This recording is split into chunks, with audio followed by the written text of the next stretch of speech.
Good morning, everybody. This is another Counseling Convos, and I wanted to share a little bit of information with you in regards to positive psychology this morning.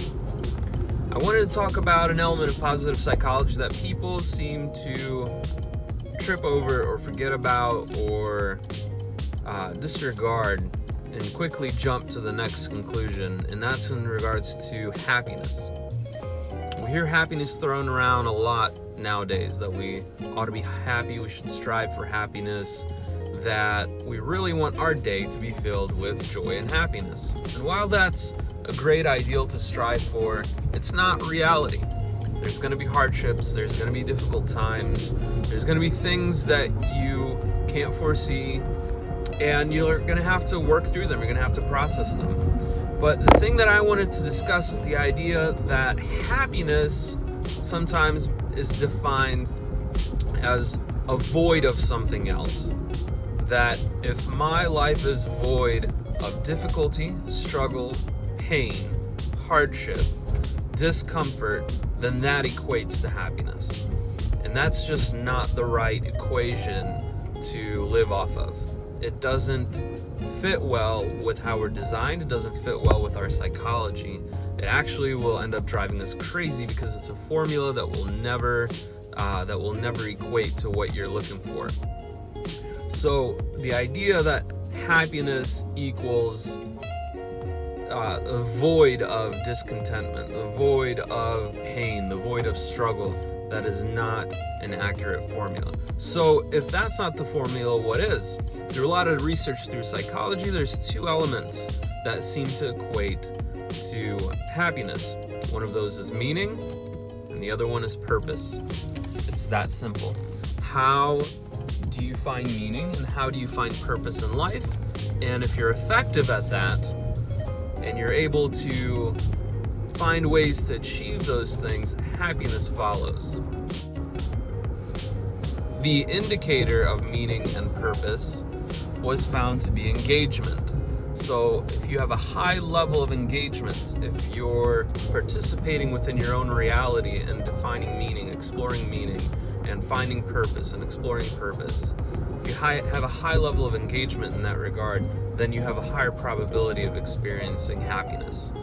There's been research out there showcasing for years, year by year, every country, the age of death of every population. And what they found is any group of people or any country that has a lower income amount and a lower health has a lower death age, a younger death age. And what they found is the opposite, that countries that have higher amount of wealth and higher amount of health has a higher death age. Now, the interesting thing about it is that one is actually more of a propellant than the other. They found that if you have a healthier lifestyle, you aspire to be healthy, that propels your age a lot faster. It accelerates it a lot more, your death age, than being wealthy. So both are important, or the idea of wealth is important, but it doesn't give you the rate of having a longer life that you can live.